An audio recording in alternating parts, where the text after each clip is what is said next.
अरे कोण महबूब शेख? त्याच्यावरती बलात्काराचा गुन्हा दाखल आहे. त्या महिलेला मी ओळखत नाही, ती माझ्याकडे आली होती. ज्या महिला माझ्याकडे येतात मी त्यांना मदत करते. त्याच्यानंतर तिच्यावर दबाव घेतला गेला. त्यानंतर ती पुन्हा माझ्याकडे आली की मला माफ करा, माझ्यावर दबाव होता. जे असेल तिची मजबुरी मी समजू शकते. याच्यासाठी सुद्धा कोर्टात केस चालू आहे आणि मी ती लढाई लढतीये. आणि या महबूब शेख काय बोलतोय आणि काय नाही बोलत आहे, माझ्या लेखी त्याला शून्य किंमत आहे. माझा नवरा सगळ्या दोषातून मुक्त होऊन सन्माननीय उच्च न्यायालयाने त्यांना क्लीन चिट दिलेली आहे, त्यांची निर्दोष मुक्तता केलेली आहे. त्यामुळे हा काय बोलतोय, एक बलात्कारी काय बोलतोय, याच्यावरती फार लक्ष देण्यासारखं नाही आहे. आणि मला माहिती आहे की ज्या ज्या वेळेला मी या तुतारीवर आणि महबूब शेखवर बोलेन तेव्हा तेव्हा माझ्यावरती नाही त्या भाषेमध्ये टीका केली जाईल.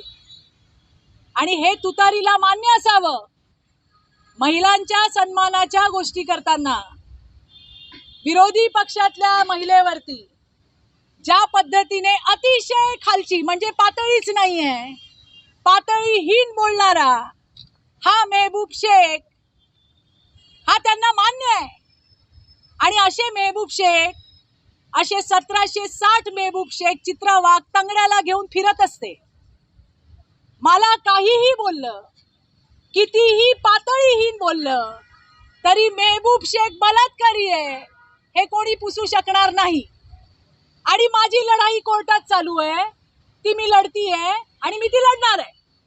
त्यामुळे जी सत्यता आहे, मी काय कुणाच्या घरी जाऊन विचारायला जात नाही का तुझ्यावरती महबूब शेखने बलात्कार केला का. ती पोरगी माझ्यापर्यंत आली आणि ज्या गोष्टी आल्या त्या सगळ्यांना महाराष्ट्रात माहिती आहे. म्हणून ओ महबूब, किती पण बोललास, पातळीहीन बोलला, आज काय वेश्या बोलला का?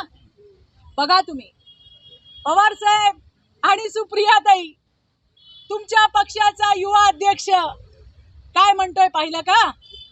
तुम्हाला चालत असेल ते चालवून घ्या, मला काही फरक पडत नाही, मला फरक पडत नाही.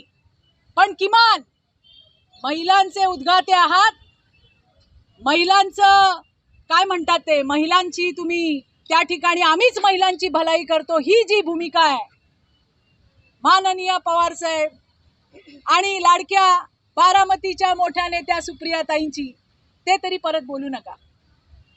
एवढंच मला सांगायचंय. बाकी मला कितीही पातळीहीन बोलले तरी मी मात्र बोलत राहणार.